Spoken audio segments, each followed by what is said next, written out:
everybody, it is Zoe from Sugar Street Studios and welcome back to our little mini video series on cakes around the world.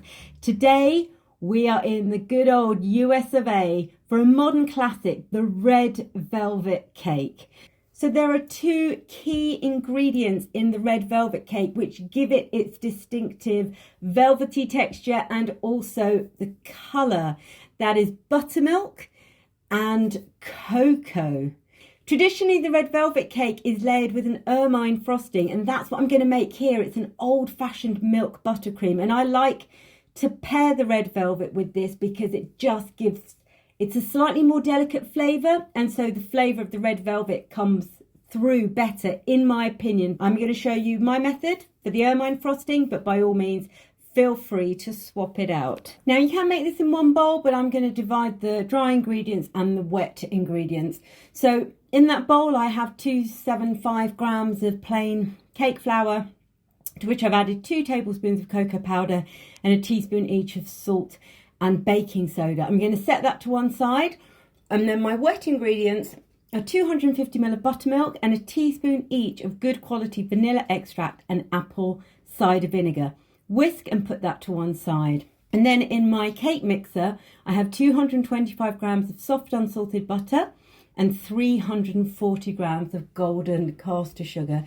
And I'm going to beat those together with the paddle mix until they are soft and creamy. This beating phase can take 5 to 7 minutes. So really take your time and make sure that they're very well creamed together.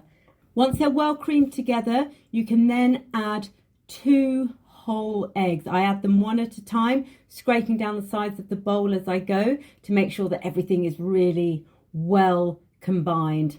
Once you're happy with your creamy egg butter mix, you then want to add in the red food dye. Now I have used Magic Colours red gel paste because the colour is very intense and you only need a few drops to really get that vibrant red colour. And then you want to add your dry ingredients and your wet ingredients alternately into the bowls. You can do this in thirds, or you can just do bit by bit as I do, backwards and forwards, until you've got this lovely smooth batter.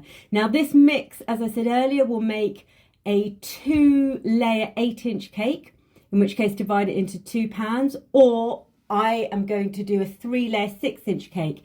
Now I'm weighing my batter because I only actually have 2 6-inch pans. So I want to put 1/3 of the batter into one tin and 2/3 into the second tin. I will bake that second cake for a little bit longer and then split that into 2. You then want to put your cakes into the preheated oven of about 180 or 160 fan for about 25 minutes. If you are baking deeper, like I am with my second one, you probably want to add an extra 5 to 10 minutes on that baking time. Now let's get going with the ermine buttercream. In a saucepan, I have a couple of tablespoons of flour, to which I am slowly, bit by bit, adding 250 ml of whole milk. I am creating a roux. I want to avoid any lumps, which is why I'm going bit by bit. Now, ordinarily I would actually do this over the stove and then continue to stir over the stove as it thickens, but I've just shown you off the stove here for purposes of the tutorial. You want to cook it for about a minute or so until the roux thickens, and once it has thickened, you cover the top with cling film to stop a skin from forming and allow that to cool down. For the rest of the buttercream, I have a block of butter, 250 grams, and the same amount of white caster sugar, which I beat together until creamy. Once it is creamy, that's when I add in slowly my roux, and I will beat that until it's really smooth. About 5 minutes for it all to come together, and then once you're happy, you can then add your flavouring, which in this instance are 2 teaspoons of vanilla extract and a pinch of salt. Once the cakes are out of the oven and cooled and sliced if needs be, like mine have, we can then fill with the buttercream. Now the amount of buttercream that I've given you will fill and top a 3-layer 6-inch cake. If you want to then cover the sides of the cake like I have here and then maybe pipe some extra bits on the top, then you probably want to double the amount of mixture that you have.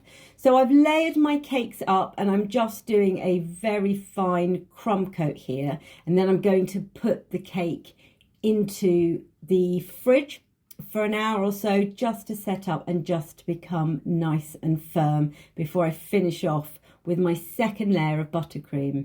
So I've just come back in here with the video. This was done the following day. I'd already put a couple of layers of buttercream on, and I'm just finishing off the top of my buttercream and smoothing it down with a scraper and a small spatula. With red velvet cakes, if you find that your cakes have domed, you can cut the tops off, crumble those cake crumbs and decorate the sides of the cake with those red velvet cake crumbs, or you can just take a little bit of extra buttercream like I have here, and I've coloured that up with a little bit of red food colour and then just added a little bit of detail onto the bottom of my cake. But really, this is all just optional extras. And there we have it, the classic American red velvet cake. And you can see that when you cut into that, you're revealing these beautiful dark red cocoa-y velvet layers with a lovely gentle vanilla buttercream. It's a real party favourite, this. My children absolutely love it. It's a real classic flavour now for birthday cakes and wedding cake. I hope you enjoyed that, guys. The recipe is below. Don't forget to subscribe to the channel or come and join us over at sugarstreetstudios.com for more cake recipes, cake art and cake tutorials. Bye!